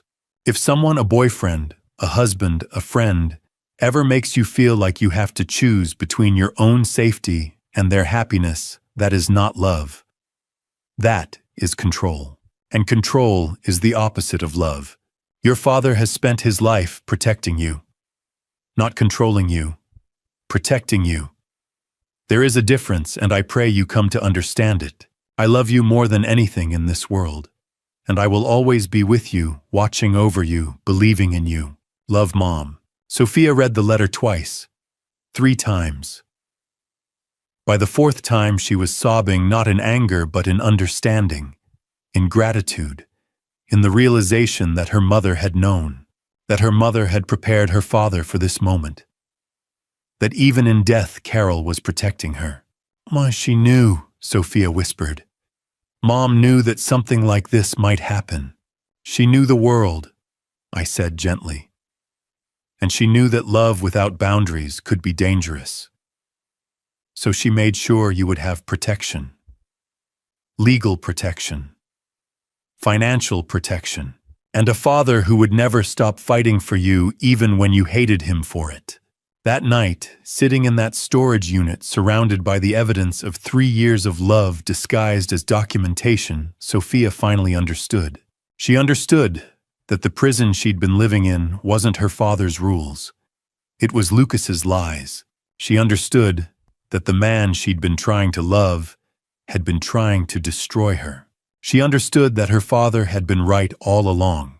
And most importantly, she understood that love, real love, sometimes looks like patience. Sometimes looks like waiting. Sometimes looks like documenting abuse in a leather journal and keeping it safe, not because you want to control someone, but because you're desperately, hopelessly trying to save them. The weeks that followed were the most difficult of Sophia's life. Not because she regretted leaving Lucas, but because she had to face what she'd missed, what she'd accepted, what she'd allowed someone else to do to her. She moved back into my house. She started seeing a therapist named Dr. Miranda, who specialized in abuse recovery. And slowly, painfully, she began the work of understanding what had happened to her. I watched her read through the leather journal. all 800 pages of it. I watched her relive 3 years of observations, 3 years of her father watching her suffer and waiting for the right moment to act. There were days when she was angry at me. Days when she'd say, "Why didn't you just tell me? Why did you wait?" And each time I'd explain, "Because Lucas had convinced you that I was the enemy. If I'd confronted you without evidence, you would have clung to him even tighter. I had to wait for the moment when you could see the truth on your own terms." The legal proceedings moved forward. Lucas was charged with attempted murder, domestic violence, financial abuse, and insurance fraud. The evidence was overwhelming. The video, the journal, Jacob's testimony, the surveillance reports, the financial records. The trial lasted 3 weeks. Sophia had to testify. She had to sit in a courtroom and describe in front of her abuser the ways he'd hurt her. The bruises, the lies, the isolation, the fear. When the verdict came back guilty on all counts, Sophia wept. Not with joy, with relief, with the understanding that she'd been believed, that what had happened to her was real, documented, and finally acknowledged. Lucas was sentenced to 15 years in prison. In the months that followed, Vincent and Sophia began the slow work of rebuilding their relationship. There were family dinners where they ate together in comfortable silence. There were conversations where Sophia asked questions, and I answered them honestly. There were moments when she hugged me without hesitation, and I felt the distance of 3 years begin to close. Sophia attended therapy twice a week. She worked through the trauma. She learned to recognize the signs of manipulation. She learned the difference between protection and control. She learned that love didn't mean losing yourself. And Jacob was there. Always there. He'd come over on Sunday afternoons. He'd sit in the living room and talk with Sophia about inconsequential things. He'd ask her about her therapy. He'd never push. He'd never demand anything. He was simply present, steady, reliable. One afternoon, about 2 months after Lucas's conviction, Sophia pulled me aside. "Dad, I've been reading through your journal again," she said. "The whole thing. And I realized something." "What's that?" I asked. "I realize how much you loved me," she said, and her voice was small. "I knew you loved me, but I didn't understand the way you loved me. I didn't understand that every time you were silent, you were being patient. Every time you documented something, you were gathering proof to save me. Every time you waited, you were giving me a chance to come to my own understanding." She paused, tears running down her face. "I'm sorry it took me so long to see it," she said. "There's nothing to apologize for," I said, pulling her into a hug. "You were being manipulated by someone who knew exactly how to manipulate you. That's not your fault." Over the following months, Sophia continued her healing. The therapy continued. The support from Jacob continued. The slow rebuilding of trust between father and daughter continued. And then one afternoon, Sophia asked me something that changed everything. We were sitting in the kitchen, and she was quiet. The kind of quiet that comes before something important. "Dad," she said finally, "can I ask you something?" "Of course," I said. "About Jacob," she said, and I saw a blush creep across her face. "I want to know if you think it would be okay if I asked him out on a date. A real date. Not as friends. As something more." I felt something shift inside me. I'd been waiting for this moment. I'd seen it coming for months, the way Jacob looked at Sophia, the way she'd started to look at him, back the way trust rebuilding slowly had begun to transform into something else. "What do you want to know?" I asked gently. Sophia blushed deeper. "You think it would be okay?" "Sweetheart," I said, "I think that would be the best thing that could happen. Jacob has loved you for a long time. But he waited. He waited until you were ready. He waited until you could choose him freely, without fear, without manipulation, without anyone else's agenda. That's what real love looks like, Sophia. That's the kind of love I hope you'll let him show you." That evening, Sophia called Jacob. I could hear her voice from the living room, nervous, hopeful, alive, in a way she hadn't been in years. And when Jacob arrived an hour later, when Sophia went out the door with him, when I watched them drive away together, I understood something profound. I'd spent 3 years documenting abuse. I'd spent 3 years gathering evidence against someone who was trying to destroy my daughter. I'd spent 3 years waiting for the moment when I could finally act, but all of that had been preparation for this moment. For the moment when my daughter would be free enough, healed enough, whole enough to choose love on her own terms. And that I realized was the real victory. Not the arrest, not the conviction, not the evidence. The real victory was seeing my daughter smile again, truly smile, without fear underneath it. 1 year after Lucas's arrest, I was sitting in my living room when Sophia came in with Jacob. My daughter looked happy in a way I hadn't seen in years, but it wasn't the desperate, frantic happiness she'd worn with Lucas. This was quiet.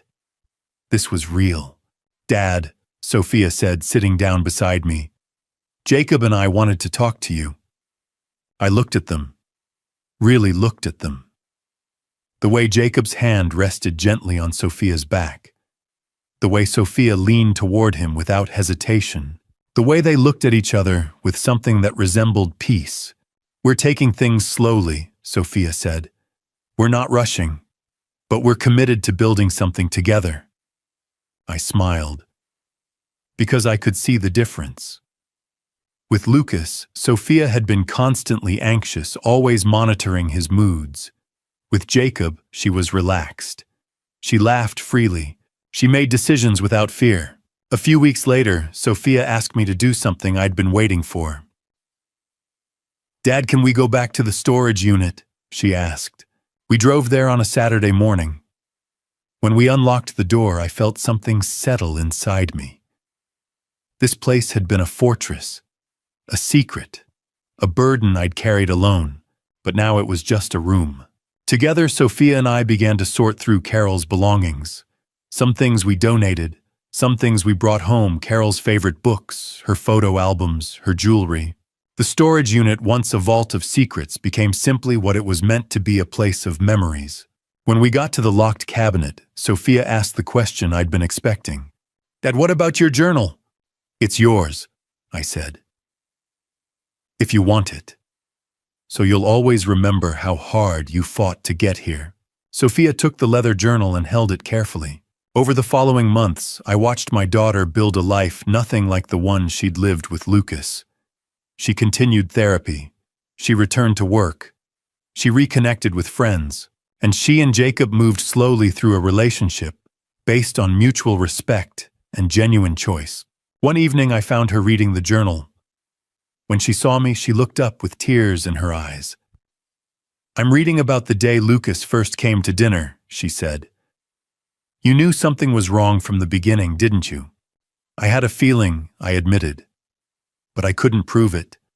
So I waited, and I documented, and I prepared." "And it was right," Sophia said quietly. As the year progressed, I found myself increasingly at peace. Not because the trauma had disappeared, it would always be part of our story, but because the purpose had been fulfilled. Sophia was safe. She was healing. She was building a healthy relationship with someone who loved her, without conditions, without control, without manipulation. One afternoon, watching Jacob and Sophia laugh together in the kitchen, I thought about what Carol had said. The greatest gift a parent can give their child is not protection from pain. It's the strength to survive it. I'd spent 3 years giving Sophia that strength through silence, through documentation, through patient preparation. Now she was finally free to use it. People sometimes ask if I regret waiting so long, if I regret not telling Sophia what I knew. The truth is, I've made peace with my choices. I didn't tell Sophia because she wasn't ready. I didn't act because I didn't have proof. I remained silent, because sometimes silence is the hardest form of protection. And I kept that storage unit secret because the strongest thing a father can do is prepare quietly for a storm he hopes will never come. But if it does, he's ready. My daughter is safe. She's building a real life. And Carol would be proud. Not because of what happened, but because of how we survived it. That storage unit taught me something I never expected. The greatest legacy is not money or property. It's knowing that someone loved you enough to protect you. Even when you couldn't see it, and even when you thought they were the enemy. That's the real secret hidden in that storage unit downtown. Not insurance documents, but something far more valuable, the knowledge that a father's love is patience. It's silence when necessary. And sometimes it's the quiet preparation that saves everything. And to you listening to this story, remember this. What happened to my family, this family story, is not unique. Abuse looks different for every person, but the pattern is always the same. Isolation, control, manipulation. And when that fails, escalation. I'm Vincent Ashford, and I'm telling you this family story because I made mistakes. I waited too long. I stayed silent when I should have spoken. I documented instead of acting sooner. Don't do what I did. Don't wait for perfect proof before you speak up. Don't let silence become your excuse. If you see abuse happening in your family, in your friend's relationship, anywhere, don't be like me. This isn't about dad revenge. This isn't about getting even. This isn't a dad revenge story designed to satisfy anger. Justice isn't revenge. Real justice is naming the truth out loud and getting help. Because dad revenge isn't the answer. Real protection is. If you're in an abusive situation and you don't have resources, reach out to a domestic violence hotline. They have free help. They have people who will listen. They will believe you. This family story isn't just entertainment. It's a warning. It's a map. Use it. I also want to be clear, I was fortunate. I had resources. I had a storage unit. I had a lawyer. I had documentation. Not everyone has these things. But everyone deserves help. Everyone deserves protection. This is a family story about patience, about protection, and about a father's desperate love. But it's also a cautionary tale. Abuse is real. Abusers are calculating, and they don't stop on their own. If this family story resonated with you, please comment below. Share your own story. Subscribe to this channel for more accounts of survival and resilience, because your voice matters. And thank you truly, deeply, thank you for listening until the very end. Before we finish, fair warning, the stories coming next contain fictional elements crafted for educational purposes. They explore real patterns of abuse, manipulation, and recovery. If this content isn't right for you, please step away and choose something more suitable. But if you're ready to hear more, I'll be here. Take care of yourselves.